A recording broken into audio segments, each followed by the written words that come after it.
क्या कर सकती है अगर सरकार को न पता हो। मैं ये भी बताने का काम करूंगा कि कोई भी सरकार को समझ आए कि सामाजिक न्याय, सामाजिक परिवर्तन, आर्थिक मुक्ति ये सिर्फ कहने की बातें नहीं है। अगर सरकार आने पे भी आप अपने वर्ग के लोगों को इसका लाभ नहीं देते तो सत्ता में बैठ के गाल बजाई करने का कोई फायदा नहीं है, सत्ता की कुर्सी में छिपाने का कोई फायदा नहीं है। अगर सरकार एससी, एसटी, ओबीसी, माइनॉरिटी के प्रति सचेत है तो एससी, एसटी, ओबीसी, माइनॉरिटी के लोगों को जो सरकारी ठेके हैं उनमें आरक्षण देने का काम करे। ये आरक्षण की व्यवस्था होने से मैं जिम्मेदारी से कहता हूं, इन्हीं वर्गों के बीच से नए ठेकेदार पैदा होंगे, पैसे वाले लोग पैदा होंगे और उस पैसे से वो अपने वर्गों के हितों के लिए काम करेंगे। एक नया समाज बनेगा जो आर्थिक रूप से मजबूत होगा। एससी, एसटी, ओबीसी के लिए जब हम केंद्र की बात करते हैं तो उनसे अपना उम्मीद है, क्योंकि ना वो सरकार हमारी है, ना उनको हमारे मुद्दों से मतलब है। वो तो हमारा वोट लेके हमारे लोगों को लूटने का काम करती है। तो हमारी ये मांग है कि प्रमोशन में रिजर्वेशन एससी, एसटी, ओबीसी के कर्मचारियों के लिए लागू किया जाए। अगर ये सरकार वास्तविकता में बहुजन समाज के लोगों का हित चाहती, ये सरकार जातिगत जनगणना करा रही है, उसके लिए तो मैं उनको धन्यवाद देता, लेकिन जातिगत जनगणना कराने के बाद करेगी क्या? तो मैं सरकार को रास्ता दिखा रहा हूं कि जातिगत जनगणना करा के, क्योंकि अब 2022 के आदेश के बाद सुप्रीम कोर्ट के 50% की सीमा खत्म हो गई है, तो सरकार बिहार में सबसे पहले 100% रिजर्वेशन लागू करे। जिसकी इतनी संख्या भारी उसकी इतनी हिस्सेदारी। 52% ओबीसी को 52% आरक्षण दे। जो आबादी दलित आदिवासियों की है उनको उनके बराबर आरक्षण दे। जो आबादी मुस्लिम समाज की है उनके बराबर आरक्षण दे। और जो आबादी स्वर्ण समाज की है 5, 7, 10% को उनको भी हमारा अधिकार न लूटने दे। उनको भी उनकी संख्या के आधार पर व्यवस्था कराए कि जो हमारा अधिकार छीन रखा हो वो बंद हो। सरकार को एक और काम मैं बताना चाहता हूं। मैं कल लखनऊ में था, वहां रेलवे के कर्मचारी मेरे पास आए, जबकि वो सेंटर के अधीन है। मगर मैं यहां की सरकार से कहना चाहता हूं कि सरकार चाहे तो इन वर्गों के कर्मचारियों का भला करने के लिए पुरानी पेंशन को वो बिहार में शुरू कर सकती है, जिसका बड़ा लाभ इन वर्गों के कर्मचारियों को मिलेगा और वो अपने पैरों पर खड़े रहेंगे। आने वाले समय में पे बैक टू सोसाइटी के जरिए वो समाज में महापुरुषों के आंदोलन को चलाने का काम करेंगे। और इसके बाद जहां तक मुझे जानकारी है 8 लाख एकड़ जमीन, जहां सरकारी 8 लाख एकड़ जमीन है, 18 लाख, ये जानकारी मुझे बिहार के साथियों ने दी। अगर सरकार वाकई में संवाद करना चाहती है तो वंचित वर्ग के लोगों को कृषि करने के लिए,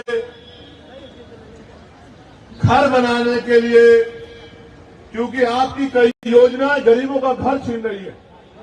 जो 30 साल से लोग बसे हुए हैं, बक्सर में उन्होंने मुझे आके बताया कि सरकार योजना चला रही है, बहुत अच्छी बात है, लेकिन अपने लोगों के घर उजाड़ के तालाब बना के कौन सी योजना आप चलाने का काम कर रहे हैं? इसलिए अगर सरकार करना चाहती है, आज आपके पास मौका है।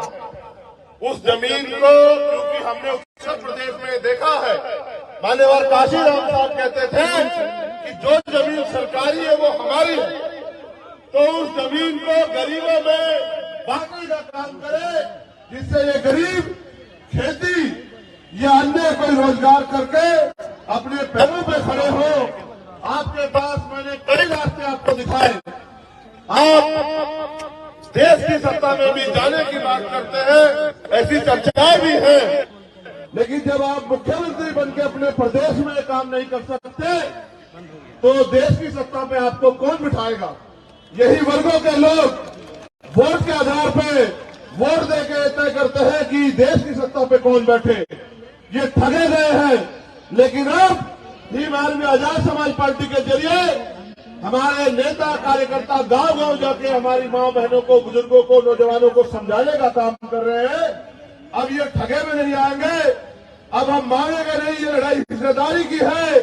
तो मैं आपसे अपील करता हूं कि यहां से जाने के बाद मेरे साथियों सोना मत।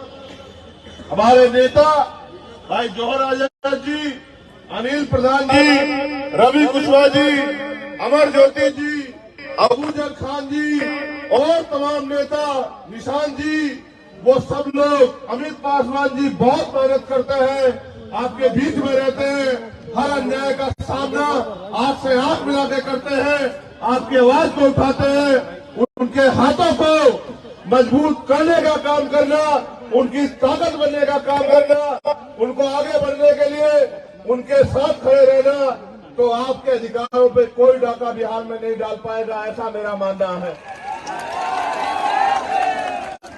इन मांगों के लिए हम सरकार को 1 महीने का समय देते हैं। सरकार के पास 1 महीने का समय बहुत है। अगर 1 महीने के अंदर सरकार इन मांगों को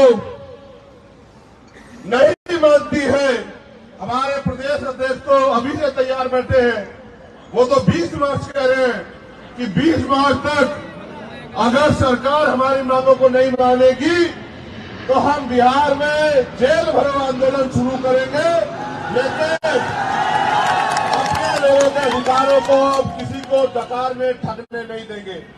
मैं यहां पहुंचा हूं इस उम्मीद के साथ कि बिहार में भी आप लोग अपने पैरों पे खड़े होंगे।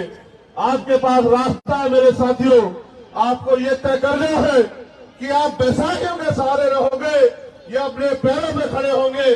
बैसाखी आपने इतने दिन देखी, बताओ आपकी जिंदगी में क्या बदला? और अगर नहीं बदला है, बदलना चाहते हो तो फिर जमीन पे जाके काम करो। मुझे आपसे बड़ी उम्मीदें हैं, क्योंकि बिहार की धरती बड़ी क्रांतिकारी धरती है। बिहार से जो क्रांति आंदोलन चलते हैं वो देश की सत्ता को पलट देते हैं।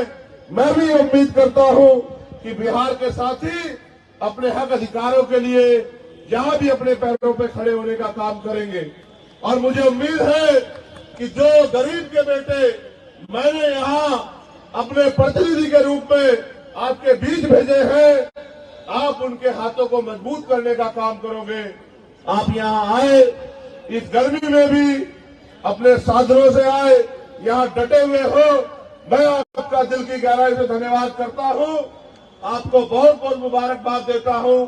जो साथी मंच पर हमारे नेतागण हैं, यहाँ के सभी जिला अध्यक्ष, सभी प्रखंड अध्यक्ष, सभी मंडल अध्यक्ष, प्रदेश कमेटी के लोग, राष्ट्रीय कमेटी